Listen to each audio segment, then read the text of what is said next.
Taoiseach, today is World Telecommunications Day, and every day I receive complaints from constituents about the dropping of mobile phone calls. Every day I have to ask people to move their location so that I can hear what they're saying because of the quality of the mobile phone coverage. On the 1st of February, the Government launched its new National Digital Strategy, Harnessing Digital, the Digital Ireland Framework. One of the objectives set out in the framework was making connectivity available to everyone. It has set a target that all populated areas will be covered by 5G not later by 2030. Taoiseach, Air today has 5G coverage of over 70% of Ireland's population, covering 322 towns throughout the country. That is close to providing coverage to every town with a population of 500 or more. 3 has a population coverage of 79% for 5G technology. By 2028, we will have 146,000 kilometres of fibre cable stretching across 96% of Ireland's landmass. Therefore, setting a goal for only covering the populated areas of the country 2 years later, by 2030, is not very ambitious. On top of that, Government will have to tender for the new plethora radio communications network, a digital radio service for An Garda Síochána and for the other emergency services that is costing the taxpayer €40 million per annum at the moment. This network needs to be replaced with a 5G network to have geographic coverage. Today, there is a real gap in providing mobile voice and data services to address black spots around the country that are having a negative impact on businesses and tourism in our rural areas. This will have a significant impact on medical care, the care of older people, and the use of technology on farms into the future. As one of the most dispersed populations in Europe, Ireland has a relatively high percentage of its landmass with no mobile data coverage.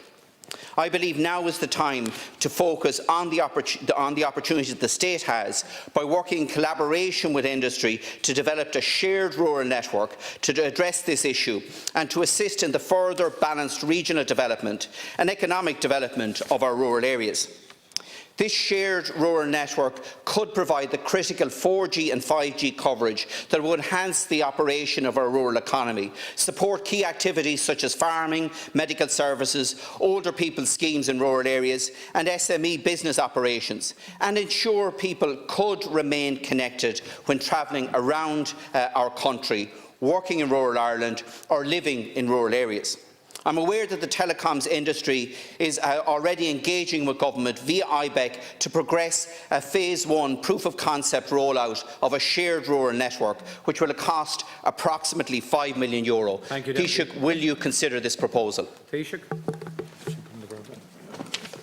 Thank you, Deputy, for raising what is a very important issue in terms of connectivity, and particularly insofar as it applies to rural Ireland and the economic life of rural Ireland, but also the quality of life in a modern digital era.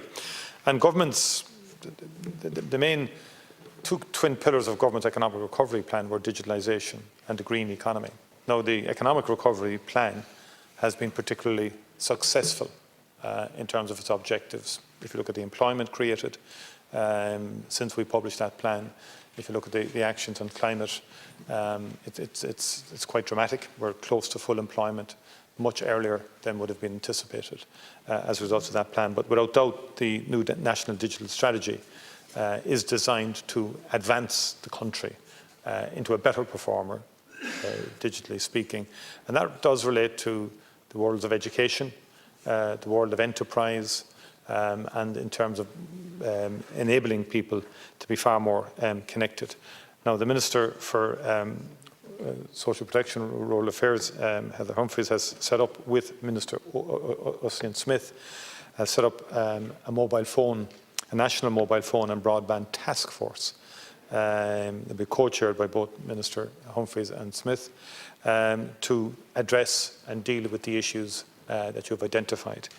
And you've mentioned and referenced collaboration with the private sector. There will be engagement with the private sector. I think we have to learn lessons from previous engagements and previous collaborations also in terms of technology partnerships. But above all, what you are saying does dovetail with the government's wider economic agenda of rebalancing the country economically to get greater development along the western seaboard, the southwest and the southeast in particular. And connectivity is the key to that. And I think it's important that we set targets and milestones. You're familiar with the National Broadband Plan. You would have been involved in that in an earlier phase. And targets were set and so on. And obviously COVID-19 has intervened and slowed down some of the progress in relation to that. But it does, I think it's important that we set realistic targets that can be achieved, and we do it as effectively and as quickly as we possibly can. Taoiseach, government has big ambition for providing fibre, but none for mobile services.